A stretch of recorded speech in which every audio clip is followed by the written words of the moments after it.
خسرنا من شويه من بيراميدز 3-0. عايزين نقول للشامتين واللي بيحفلوا على الاهلي، طبعا هنا احنا بنتكلم على جمهور الزمالك اللي بيحفل عليا، اللي ملوش علاقه باي حاجه. عايزين نقول لهم شويه حاجات بخصوص الموسم ده، يمكن الدم يجري شويه في عروقهم او يبقى عندهم شويه دم من الاخر، لانه طالع يحفل هو واخد مني الدور الاول 3 والدور الثاني 4، لكن هو له عين يحفل وهو بيجح من الاخر يا جماعه. فخلينا نكمل كلامنا. انا الموسم ده كسبت كل البطولات اللي شاركت فيها باستثناء كاس العالم للانديه. يعني اللاعيبه نقول لها شكرا وكولر نقول له شكرا، لكن هنتكلم عن اللعيبه وكولر في اخر الحلقه كده يا جماعه، كلام سريع كده. انا الموسم ده المنافس الاول بتاعي بيراميدز، يعني انت مالكش عين اصلا تطلع تحفل عليا.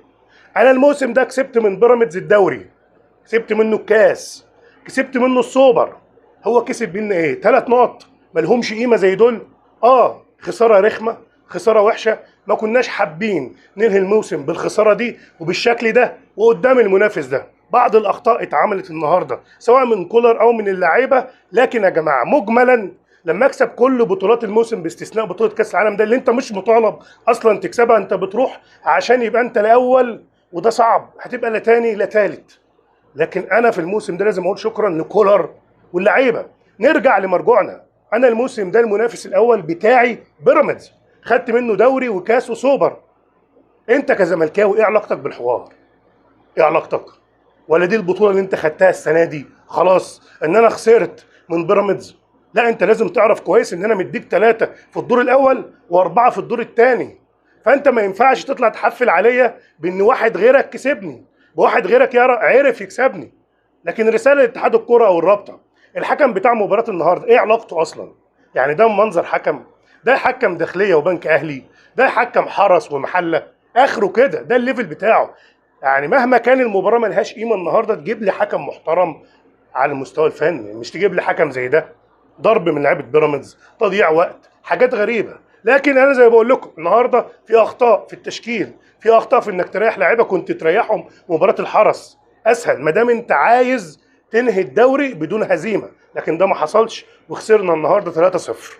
عشان كده بنقول لجمهور الزمالك، انا عايزك لما تطلع تحفل عليا وتقول لي يا اللي خسرت 3 يا ابو 3، لازم انت تعملها. اعملها واكسبني 3 واطلع حفل، صدقني ما عنديش اي مشكله.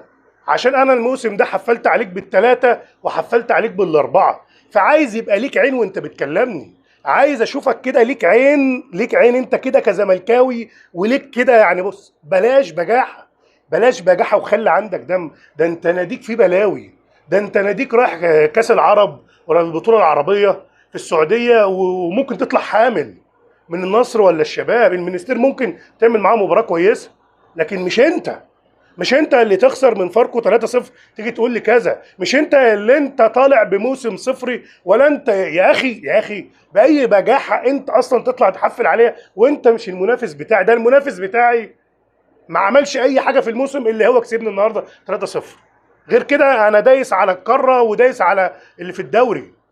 فانا مش عينيا مكسوره، انا طالع بالتيشيرت ده، تيشيرت النادي الاهلي اعظم نادي في الكون، وانا واخد كل البطولات اللي شاركت فيها باستثناء كاس العالم للانديه. اخيرا بالنسبه لكولر النهارده عادي جدا، مدرب واخطا، مدرب بقاله 38 ماتش بيكسب او مش بيخسر. مدرب اخطا في مباراه سان داونز، خسرنا 5 بعدها، داس على الكل، خد كل البطولات اللي شارك فيها، وكان قبلها طبعا البطوله السوبر في بدايه الموسم على حساب الزمالك. فانا بالنسبه لي مش هطلع اقطع في راجل، لكن في شويه حاجات بتعرفك ان احنا عندنا يعني محتاجين شويه صفقات.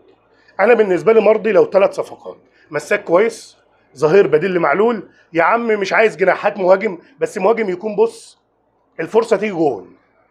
عشان كده بقول لكولر اضغط انك انت طلباتك لازم تتنفذ، سواء الوقتي سواء بعد مباراه المصري. اصل الموسم مكمل، انت مطالب انك انت تقول للاداره انا عايز مهاجم باي طريقه، ده اقل حاجه انك تجيب مهاجم. يا جماعه الموسم اللي جاي عندك ايه؟ عندك دوري السوبر، وعندك السوبر الافريقي، وعندك افريقيا، وعندك دوري، وعندك كاس قديم وكاس جديد، وعندك كاس عالم انديه، وعندك شوف كام ماتش.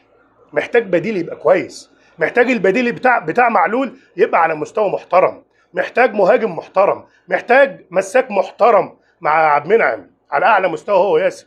لازم يبقى معاك مساك على اعلى مستوى. لازم نعرف الكلام ده. المباراه دي يا جماعه فايدتها اكبر بكتير جدا من انك انت تتخيل ان هي مجرد خساره 3-0 بشكل وحش. لا، فوائدها كبيره جدا. وافتكر كلام، احنا خسرنا 5 من صن داونز، بعدها كده استفدنا من الخساره دي ودوسنا على الكل.